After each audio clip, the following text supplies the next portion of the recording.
Hello and welcome back again to the show with no name. I'm name it that. The show with no name. That might be a decent name. I don't know. But anyways, I'm Sean. Sitting across from me, this nice felt poker table that we're recording this on is Trevor. Trevor, how you doing, man? Doing pretty good. How are you? Pretty good. We just got through our Eastern Conference over-unders, like prediction kind of things for the season. And now we're going to head into Western Conference, the more exciting conference in many people's eyes, with good reason. Because there's actual basketball players. There are a lot of good basketball players in the Western Conference. And let's just get right into it. Let's do it. All right. So how this works is we're going to go from worst to best according to Las Vegas over-unders. So the worst team in the West, according to the over-unders, is the Phoenix Suns with 28.5 wins is their over-under. And it was pretty funny because Trevor's favorite team is the Bulls, who is the worst over-under in the East, and I'm a Phoenix Suns fan who has the worst over-under in the West. Neither one of us have really anything to cheer for this year. But, I'm actually really, really happy with every single decision that the Suns made over the offseason. Absolutely. They made all the right moves to kind of ensure that they're moving in the right direction. Yeah. And I'm really, really happy with our young team, and I'm super happy that we did not trade for Kyrie Irving. Even though it might have been him that canceled that trade or whatever, I'm so glad that it didn't go through, just because I know Josh Jackson will be on his way out, and I think Josh Jackson's going to be really, really good. And I know we're going to have him for at least 5 years or so, and Kyrie Irving is kind of like an unknown in the next 2 years. So I'm really, really happy with everything that honestly happened. We still have Eric Bledsoe as a trade piece. We still have like 20 good young players. I'm moving forward. I know we're not going to make playoffs this year, but no, we're moving forward. I'm kind of happy with everything that's going on. So yeah, I think the Suns. I think they're in really good shape. I like a lot of what they've got going on moving forward. I kind of disagree with you on the Kyrie Irving trade. I probably still would have pulled the trigger just because Josh Jackson is an unknown. And Kyrie Irving, Devin Booker, and if you can sign a third piece, like that's a playoff team. But that's just if Kyrie Irving. I understand Kyrie Irving is the top 15 player in the league, and if he had 4 years left on his contract, I would pull it in a second. But since he only has 2, it is risky. I can't give up my future just because we have a chance that Kyrie Irving might sign with us and might bring someone else. Right. I understand that. And sneaky signing right here. Best first pick in the draft ever, Anthony Bennett. I didn't even know that we signed him. He's on our team now. Yeah, I think he's probably in the summer league. Yeah, it's like he's there for training camp. He's a big body, and he'll be cut in the next week or so. Yeah, but I like the Suns a lot. I actually have a little bit more faith in them than I think most people do. I think we're tanking all the way. Really? I don't think we're trying to win at all. We're going for that number 1 spot. Really? Yeah. There's just too much young talent. Marquise Chris, great. I understand we have a lot of talent. I just think we're going to try to lose for sure this year. Right. Yeah, I really think that I think there's just too much talent on the team to lose that many games. That's just my personal opinion. See, the problem is, the Suns have like a lot of young talent. So if we get in that 6 sort of range, I think the organization kind of abandons tanking at that point. Mm-hmm. So then we just kind of go for it. Right. Yeah. It's going to be interesting. It's kind of going to depend on how the year starts off. But hey, shout out to Earl Watson. He's doing a really good job with the young guys.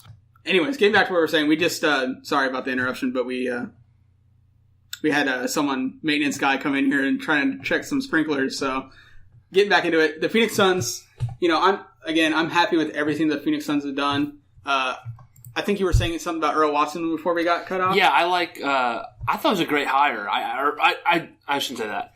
It's turned out to be a great hire. I was so mad when we went with Earl Watson over Marley. Yeah. I was livid because Marley's had such good we've been in such good graces with Marley, and he deserved a shot, and then we kind of just backstabbed him for Earl Watson, who was kind of like he's never coached before. I mean, Marley had never coached before either. He'd been an assistant coach for a long time. Right. But Watson's worked out, I will say. Yeah, I like I think all the players like him. Oh yeah, which well, is he's a young coach and he's able to kind of work with them. And which with Marley, I don't know if it'd be the same because Marley is kind of an old school guy. Right. No, I think it worked out perfectly. Yeah. The front office did a good job. I just hope that we can make amends with Marley. If it already hasn't happened, I hope Marley's a Phoenix Suns legend, so he's 300 restaurants in Phoenix. So. What you got in the over under? I'm gonna go under. I think we're trying to lose this season, even with all our talent. It is all young talent, and we can't really count on Eric Bledsoe to be healthy. So if Eric Bledsoe was healthy, I'd take the over, but I don't think he's. I'm gonna go over. Not by much, but I'm gonna go. I think we win 23 games this week. Wow, I'm gonna go 30 games. All right. Sacramento Kings, 28.5. Same over under as the Suns. I actually think though that this team, even though there's a lot of incentive to tank this year, I think this team with the veterans that they got, they're not trying to tank. I think they try to prove a point to DeMarcus Cousins and try to win more games than the Pelicans do. Possibly. Which I don't know if it's possible, but it's definitely in play. And De'Aaron Fox just doesn't seem like a guy that loses games. He's a competitor.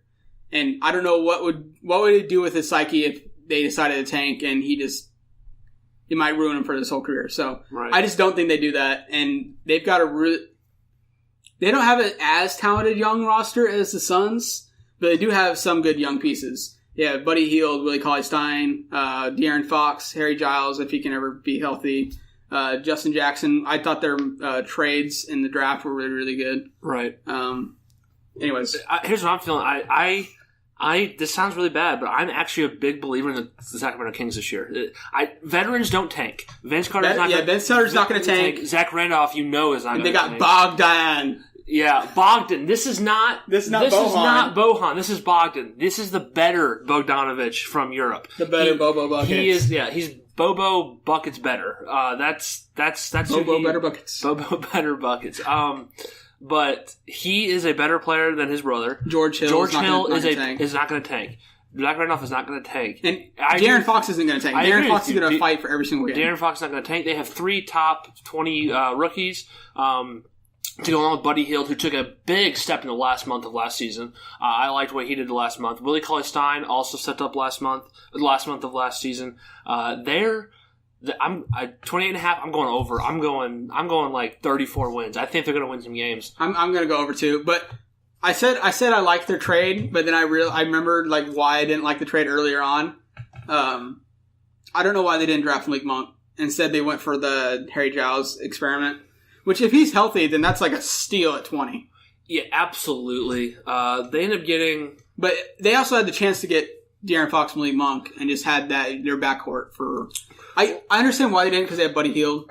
Right. So there's something about the team drafting winners. De'Aaron Fox is a winner. Harry Giles is a winner. Justin Jackson's, who I'm not a big fan of, but he's a winner. And Frank Mason is a winner. Yeah. They went out of their way to. And don't write off Frank Mason as a second round pick. Nope. Because he is. Tyler Ulis is the same way. Frank Mason is going to be an NBA point guard for a long time. I agree. But this whole offseason was we are changing the culture no matter what. So yeah. I like the Kings. I think it's they brought in a lot of good veterans, not Rudy Gay veterans. Right. Good veterans. Veterans that are actually they got rid of all the problems with the roster last year.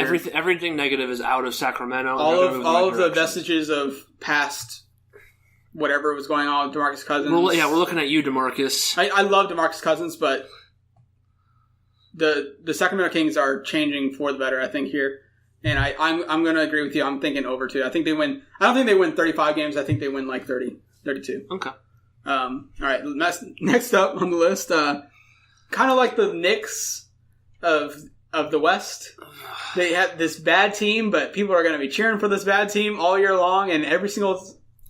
At least for the first 20 games, right. Every single seat in that stadium is going to be sold out. We got the Los Angeles Lakers with 33.5 wins. There's a few things I just want to say right off the bat. I am a big believer in Lonzo Ball. I'm a big believer in Brandon Ingram. I'm a really big believer in Brandon Ingram. I thought he should have been the number 1 pick. I think he's going to be a superstar. I'm actually not a big believer in Brandon Ingram. Wow. I think he's okay. Well, I think he is going to be a top 20 player in the next 4 years, approximately.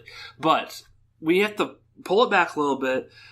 This Zubac that everybody seems to think is like a superstar center, he's not that good. I just want to let you guys all know that right now. Jordan Clarkson is a solid player, but he's not a star guard, which will make it seem like. Larry Nance Jr. is exciting, but he's not that great either. I love Lonzo Ball. I love Brandon Ingram. They're going to be really exciting. Kyle Kuzma, though. Yeah, and the Kuzma. The MVP of the Summer League in preseason. Goodness. Just cool it. And Lakers fans. Again, people seem to forget this, but they added Brook Lopez, too. Yeah, and that just lost in the shuffle. While Brook Lopez isn't a giant winner all the time, he won a lot of Brooklyn's games by himself last year. Yes, he didn't have anything around him. He will win a few games by himself this year. And Lonzo Ball is going to be passing the ball. I'm a big believer in Lonzo Ball too. I really hope he does well. And I've had some red flags in the preseason already in Summer League. It's just some of his shot mechanic, it's not a problem in college because everyone's slow. They can't close out as quick. But when you're being guarded tightly like you are in the NBA sometimes, there's no way he's going to get a shot up. And I don't even know how well he can create off the dribble. Right. No, he's gonna have some growing pains coming out of the gate, which people are not seeming to understand. And I think a problem with the roster right now, as constructed, I think Lonzo Ball is really his best would be run and gun. You have to be fast breaking all the time. Right. And Brook Lopez is just not a fast breaking center. No, he's not. He's a pretty slow guy. So I think Julius Randle will be good in that so department. For that lineup though, you would give Lonzo Ball, probably Jordan Clarkson, Brandon Ingram, Larry Nance Jr., Julius Randle. Right. Would be your five, and you could just run them out of the gym. Yeah. The problem is they're also not going to defend very well. So I think that they are, the Suns, moving in the right direction. I think that they've got a lot of good young pieces, and I think when Paul George gets there next year, they're going to be in really good shape. But right now, I think we got to just pump the brakes because I don't think that there are analysts out there saying they're making the playoffs. That's not happening. It's not happening. Lonzo Ball is good. He's not going to make the playoffs, and we still have yet to see actually how good he is. So. And one thing that we're not really getting credit for, Vegas is usually pretty spot on with this stuff. If Vegas saying it's at 33.5, they're not making the playoffs. 33. Yeah. It's probably going to be right around there. Right. I'm actually going to go slightly under, and I'm going to say they win about 33 games. Yeah, I'll probably stick there too. They'll be excited.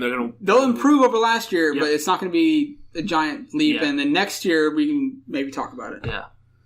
Vegas knows. Next year when they add all the we'll talk about all the Paul George and LeBron get there. We'll talk about it later down the line. All right. Moving on. We've got. I think this is kind of sad because this team has been such a stalwart of the playoffs for many years. They finally didn't make it last year, but then we got the Dallas Mavericks at 35.5 wins. And actually, I like what the Dallas Mavericks they lucked into. Dennis Smith Jr. I've been on the thing, I think Dennis Smith Jr. I love Lonzo Ball, but I think Dennis Smith Jr. is going to be the best point guard in the draft. Yeah, it's funny how the Dallas Mavericks have gone. They've been, like you said, they've been this kind of, I don't want to say powerhouse, but they've been consistently in the playoffs, almost like the Raptors, except they win in the playoffs for all these years. And, as Dirk Nowitzki declines, they've actually been able to kind of put some inner pieces to kind of keep them. They always hang it up, right? And hang on to it. So I really like what they've done. They've been able to not completely tank, stay relevant. They're not going to be a playoff team this year, but they're keeping themselves in the hunt around. If they can win 36, 37 games, they're one free agent away from a playoff. Yeah. So.